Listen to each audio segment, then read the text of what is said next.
Hey, you don't need me to tell you that life is precious, that it could all get taken away in an instant. That's why I keep a 4-week emergency food kit from My Patriot Supply in my home. It's got everything my family could need during a crisis.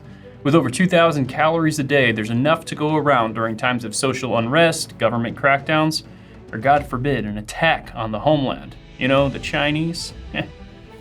The food lasts up to 25 years, ready for whenever disaster strikes. We've seen mass panic in our lifetimes before, and some weren't that long ago. I'm not going to take my family's safety for granted anymore. Are you? What are you, an idiot? Right now, you can get $50 off the same 4-week emergency food kit that I keep in my home. Go to preparewithb.com and save $50 on your 4-week emergency food kit, and My Patriot Supply will send it over as fast as humanly possible. Trust me, I know because my order showed up in one day. And it shipped free! Get your 4-week emergency food kit now at preparewithb.com. That's preparewithbee.com. The Babylon Bee Podcast. Hey everybody, and welcome to the Babylon Bee Podcast. Today we have a special treat because your usual host, Kyle Mann, me, is here, along with Jarrett, the other usual host. Hello. But that's not the special treat part. The special treat part is the guy who's usually behind the soundboard, Daniel Coates, our producer, is sitting here with us. I'm sitting here with you. Yep. Yeah. Daniel's son. Called him out of retirement for one last mission. But hopefully I was asking Brandon, hey, Brandon, you want to be on the podcast? He's like, no, well, maybe, yeah. And then like 5 minutes before, he's like, no, I don't want to do it. So I had to suit up. I had to get the bee gear on. Bee gear. Now, the world needs you, Dan. The world needs you. It's time to step up. Well, everyone, we are on countdown watch for Babylon Bee's January 6th movie. Just got a few weeks left. Be sure to sign up at babylonbee.com/January6 and use code podcast for a little discount that all those normies who don't listen to the podcast don't even know about. They're paying more money than you are. Losers. So go to babylonbee.com/January6, sign up. You're going to support the film, help us make more movies, and you'll get first exclusive access to the movie when it comes out on October 11th. It's a fun, crazy, satirical documentary about January 6th and how it was the worst day in all of human history with the most deaths. We got Dennis Prager in the movie. We tried to get Matt Walsh in the movie, but he said no. Yeah. So we got the next best thing, which is Michael Knowles. Michael Knowles. The next best Daily Wire host. We got the consolation prize. Yes. Michael Knowles. Yes. And it was just a fantastic time. Lots of on-location stuff in D.C., across the country, interviewing people on the street to see what they thought about January 6th. A lot of electric scooters. And you know what's funny is like we spent all this time writing it and writing funny scenes and recording funny scenes, including a complete recreation of January 6th in Lego. But the funniest part of the movie was just AOC. Yeah. We just played a clip of AOC. Yeah. Unmodified, unedited, just her saying stuff about January 6th. The stuff that she said. And it gets the most laughs. It really does. Every time she speaks, people laugh out loud. It's funny. Yeah. It is great. Yeah. I mean, you see it online by yourself and you're thinking, this is pretty great. But then when you see it in a group, if you've never watched AOC in a group, I was going to say like the early showings that we've done around here in the office, like some people haven't been intimately as connected with the movie as you guys as director and producer.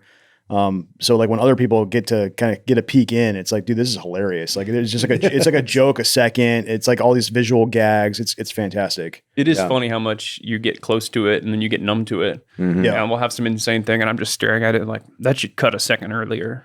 You know, and I'm not laughing at all. Right. And then someone looks over your shoulder and they're like, what the heck? And they're cracking up. But yeah, it's so funny to see how AOC's quote gets like the most laughs. Oh, it's funny. It's so I don't know if we got it in there, but there's a part where she's talking about it. We might end up putting it in the movie, but where she's like talking about how she went to hide in the bathroom.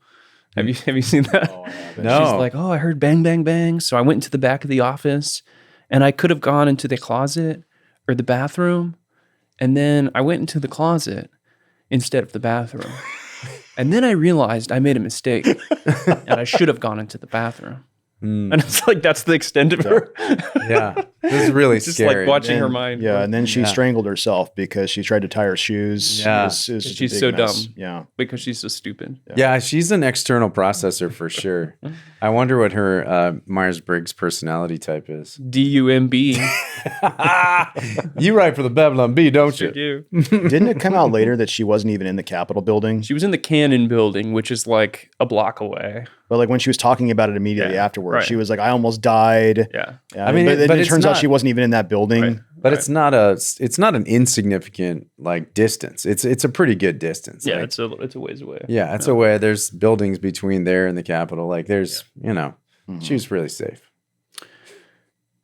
And the Babylon Bee is just a comedy powerhouse. We're a comedy factory. And the next thing coming off the assembly line is our book, The Babylon Bee Guide to the Apocalypse. So check that out too. Go to shop.babylonbee.com and use promo code podcast, and you can pre-order with a little discount. And that's coming out on November 12th. It's coming out right after the elections. So we're kind of hoping that Kamala wins, because then Kamala, because then the Babylon Bee Guide to the Apocalypse will be very timely.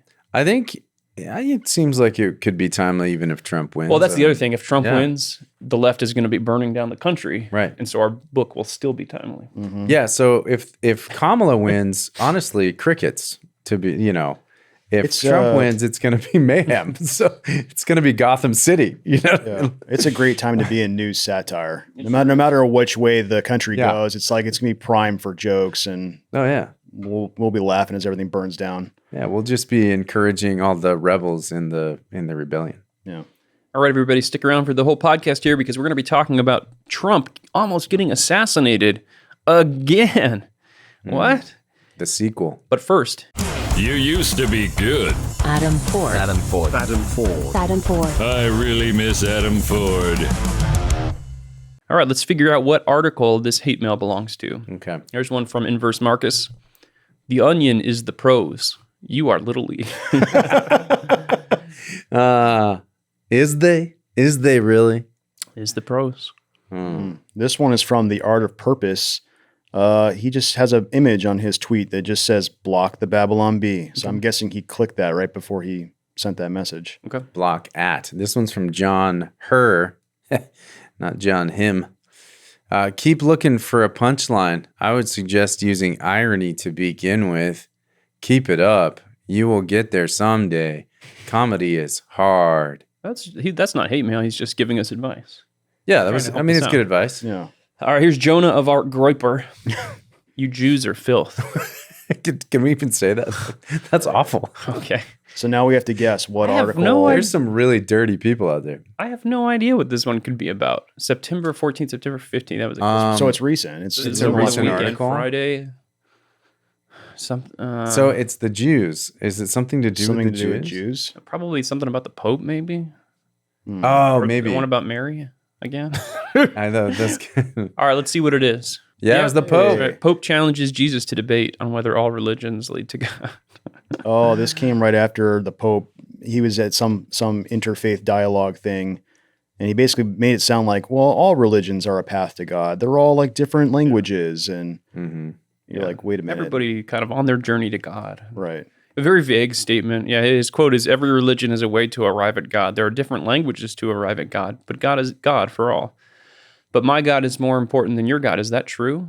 There is only one God, and each of us has a language to arrive at God. Sikh, Muslim, Hindu, Christian, they're different paths. Ooh, now that's not ambiguous at all. Like he was literally Well, but saying all all valid. religions. But the Catholics were defending this by saying, the Catholics. Obviously, we have a lot of Catholic fans, and I know a lot of our Catholic fans disagree with the Pope here. And so people were trying to defend this, saying like, well, he was just kind of saying that, there's truth. All truth is God's truth, and kind of like maybe and C.S. Lewis said this too. That like Hinduism does have some aspects of truth. It's just not a way. It doesn't have the whole picture. So there's some truth to that, but like if you're trying to be super clear about like, I am not a universalist, you must join the church for salvation. That's not a way to be super clear. And it's also, they're really putting words in his mouth when they say, no, he's just saying that all truth is God's truth. Like that's a very different statement than, Muslim, Hindus, and Christians and Sikhs all believe this, or all are on the same path to Yeah, God. if you were trying to be really careful, that's not a way to be careful. And so here's the Vatican tried to edit the transcript when they released the typed out transcript, and they said that he said religions are seen as paths trying to reach God. They are like different languages that express the divine. There is only one God, and religions are like languages that try to express ways to approach God. So they inserted all those words to make it sound like. Yeah, right.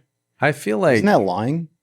it's not just lying. I think that it must be so hard for really faithful Catholics right now. Mm-hmm. I feel like to get into the mind of a person who has been a faithful Catholic their whole life, and now we have Pope Francis, I just feel like I really pity those people. I have a hard time. I do feel like I think they would have a hard time. Yeah, and I do feel like sometimes the media is unfair to Pope Francis, where they'll one little thing he says, and it's like, he's a woke pope. Look what he said, and then he's like, no, that's not what I was saying. I was saying this.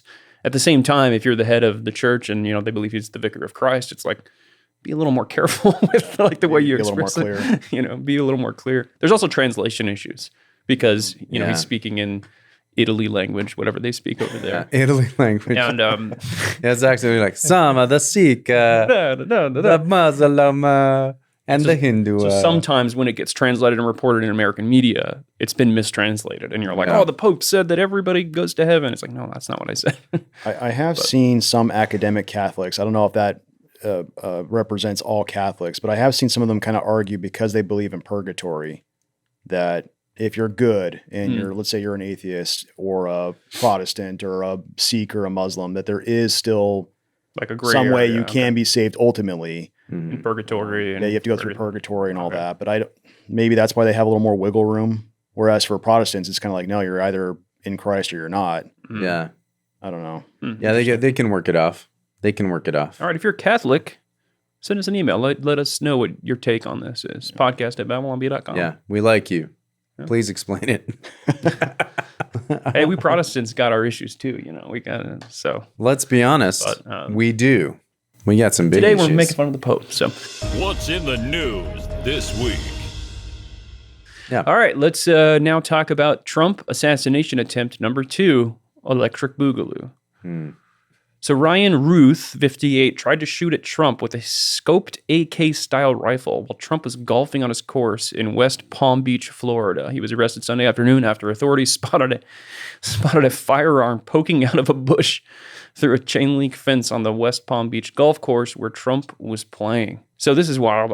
I saw this on X, over the weekend, and it was like, gunfire at Trump International Golf Course in West Palm Beach. And I was thinking, like, that's kind of strange because the way that they were reporting it was like, a couple people just had like gunfire exchanged near Trump. It had nothing to do with Trump. And I'm like, I don't think there's a lot of drive-bys in West Palm Beach, Florida. There's not a lot of guys carrying AK-style rifles on the golf course. There was some article on AP or Reuters or one of those officially newsy things, but they were basically saying like gunshots were heard in the vicinity of Trump International Golf Course, but that's okay because it's normal for America to have gunshots. Yeah. And you're like, wait, just another day in America. Just another day in America with guns. I wonder if it was the same people that reported that there were pops there were pops at the rally and then Trump ducked. Loud popping noises. But what is an AK style rifle, by the way? Like, I get AK style, AK-47. I mean, is it maybe just modified, or is it just an AK? Like, I guess so. Yeah. There's a variety of those kind of. It's like a thing in AR-15. It's like a platform, a chassis that a bunch of different. I feel like maybe I'm wrong about that. I feel like an AK is just an AK. Like there's not. Well, there's there's a Russian AK. There's the Czech the edition. Kalashnikov. Exactly. There's the one in GoldenEye 007. That's also a Kalashnikov. Is there a gold one in GoldenEye? There's a golden one. There's one that shoots paintballs. There's the paintball. There's the paintball one. The big head mode. So it could have been any one of these AK styles. That's what you're saying. They noticed the muzzle. Correct. They were stationed a few holes up from where he was playing, and they noticed the muzzle of a rifle sticking out through the shrubbery, roughly 400 yards away. So he's like, "Wow!" Like his gun. If he had just stayed back in the bushes a little bit, I guess he would have been successful. Maybe. I mean, this is wild to me. How close these people are getting, and also 400 yards is a pretty good distance for them to be able to see. They're like, "Give me the German." Now, last time there was a lot of criticism of the Secret Service. This time they actually shot first.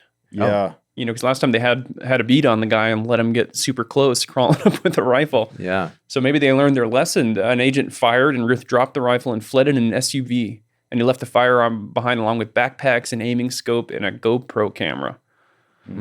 A witness spotted and snapped a photo of Ruth coming out of the bushes and hopping into a car, and he was later stopped by law enforcement, and he's been arrested. That's the sick time that we live in, that you can try to assassinate a president and you're like, all right, I got my GoPro. Everyone's going to give me likes on social media for doing this. And that's trying to film it, right? He's trying to, you're trying to film yourself killing somebody. Like, that's just so gross. So stupid. The guy looks like a surfer bum.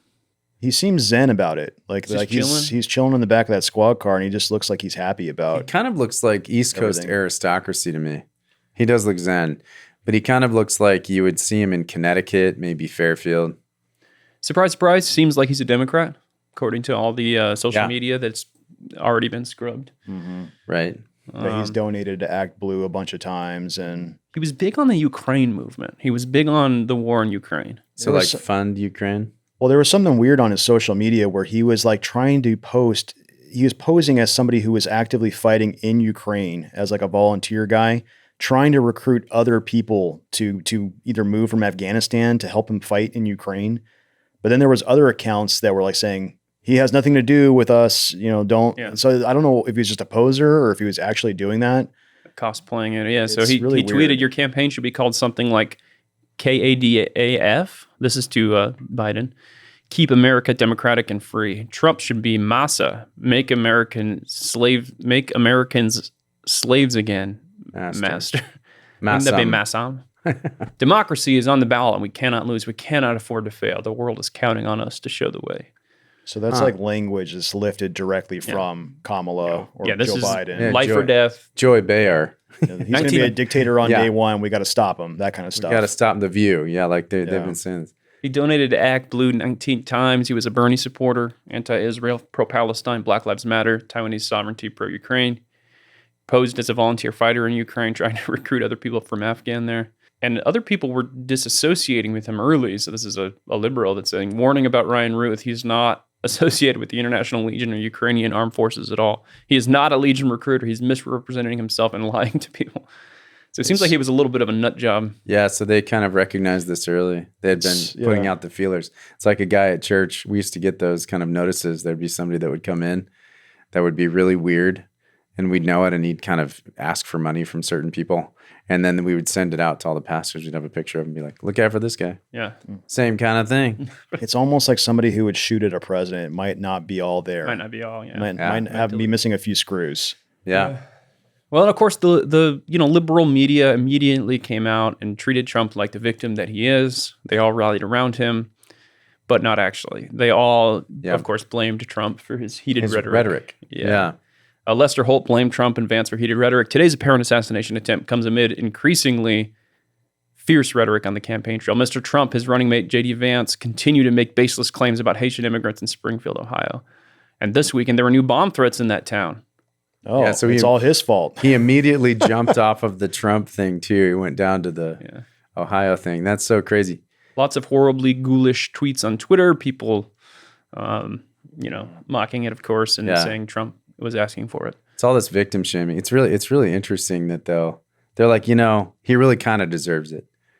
Well, they told the guy's son, Ryan Routh's son, they found him. He's 35 years old, living somewhere. And they're like, hey, your dad just tried to kill the president. And his response was like, well, he hates Trump just like every rational person does. And you're like, wait, what? Like it's like for some people, their ends justify the means. They have a worldview where, killing Trump makes sense. Like, any action is justifiable as long as you have the right goal. It's so crazy that we're in a world where the presidential candidate, one of the two major presidential candidates, has been targeted for assassination twice. And it's not this national crisis. So we have one candidate who's been tried to attempted assassination on him twice. Yeah. And then the other candidate was joking about killing Trump a couple years ago. If we wanted to play that clip. If you had to be stuck in an elevator with either President Trump, Mike Pence, or Jeff Sessions, who would it be? Does one of us have to come out alive?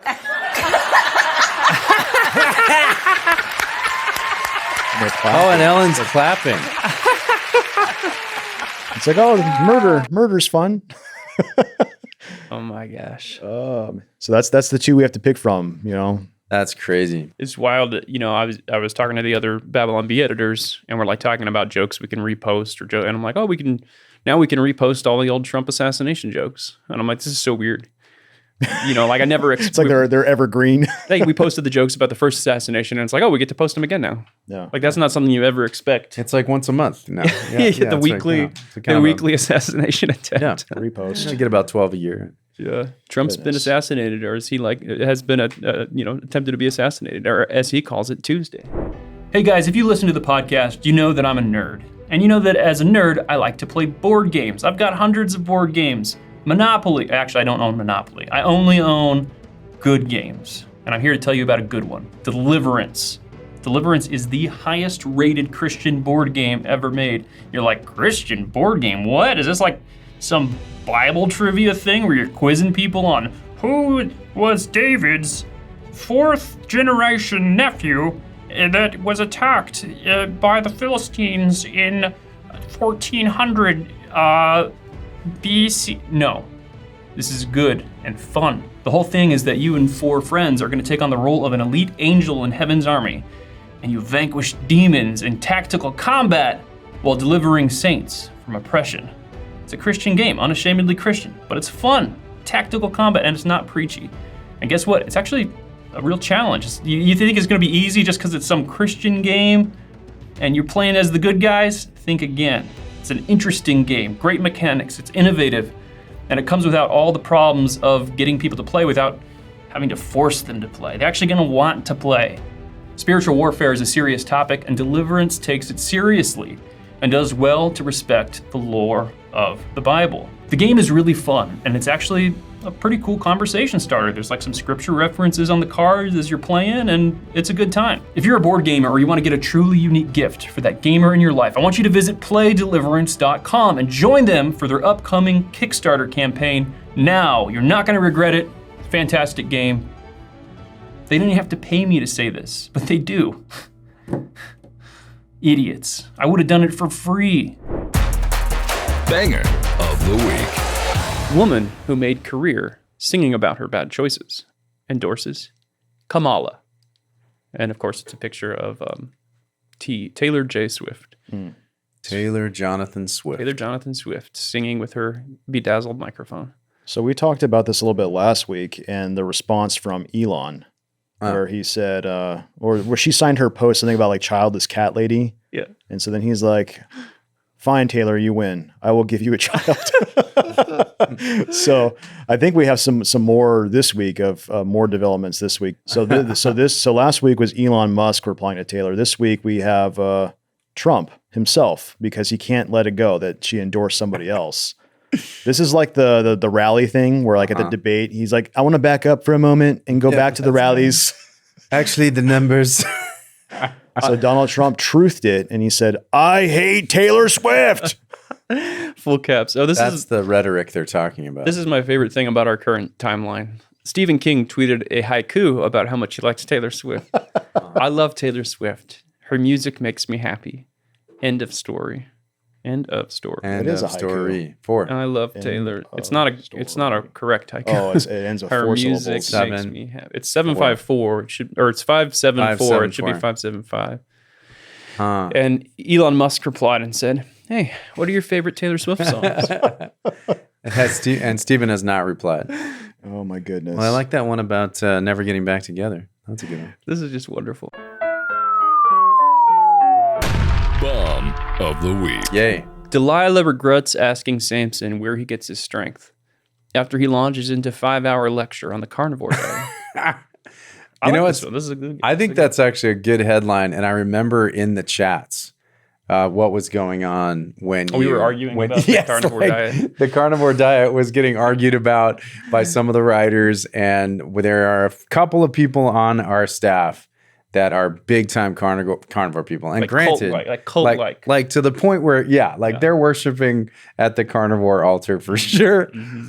sacrificing animals. Meat sacrifice. Yeah, that's right. What it is, yeah. Meat They are all sacrificed idols. different languages reaching to the same meat That's right. They're all valid pathways to a good healthy diet. health.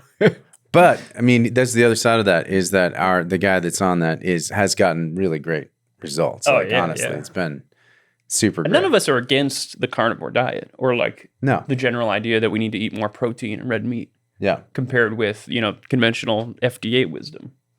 No. I think to me, anything that would help me lose the extra 20 pounds. I'm just always I'd like be when people interested are in like, doing. oh, I went on carnivore and I no longer have cancer and I no longer have this and I no longer, it's like, Yeah, well, that's what I'm always a little like, Michaela Peterson or the Peterson. I always feel like when it was a very one-dimensional Yeah. thing, like seed oils are the thing. That is why we were unhealthy. I'm like, Yeah. well, probably if you have a lot of them, sure, I think you're right. I think there's kind of there's a lot of reasons why. I think seed oils are part of it. I think they are, and I think they're bad. Yeah. But it's like generally, I don't think that's the one cause. Like health is a pretty complex issue. I pretty much But know I'm not a doctor, so- what's keeping me from losing weight, and I just don't want to stop. Beer. Is it beer? Because it's the same for me. It's beer. Yeah. Because essentially, I could be 100% keto carnivore Mhm. if I just, Me too. didn't have a beer at a baseball game. But I like having a beer at a baseball game. My mom's hearing this, I'm sure, but Mom, I do like beer. I just want non-alcoholic beer. Yeah. beer.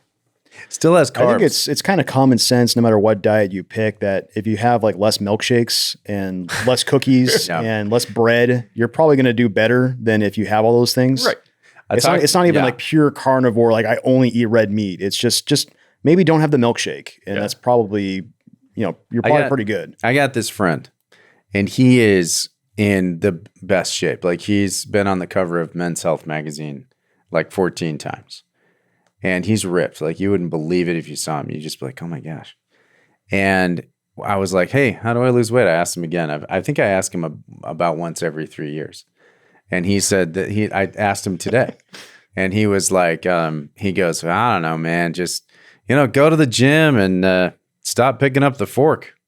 That makes sense. So just starve yourself. Yeah.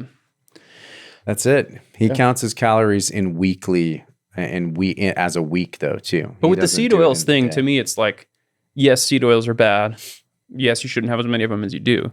But there's also an association thing where seed oils are used to make all the most unhealthiest foods that we have. Like it's in, Oreos and all this garbage. Right. So it's like, you cut out seed oils and you also end up cutting out all the most terrible junk food. Right. So it's a little bit of like, what's the cause and what's the effect? I don't know. Yeah. I do kind of like the focus that RFK is bringing to it. Yeah, Make absolutely. America healthy. Like I think there's a lot of stuff going on with our food that we don't fully understand. Like, Totally. all of the poisons they put on it for pesticides, and there's probably something there because Sure. in addition to the food pyramid being what it was for all those years, I think our nutrition might be. Did you see the messed up. Time article on the comparison before and after Trump or RFK decided to endorse Trump?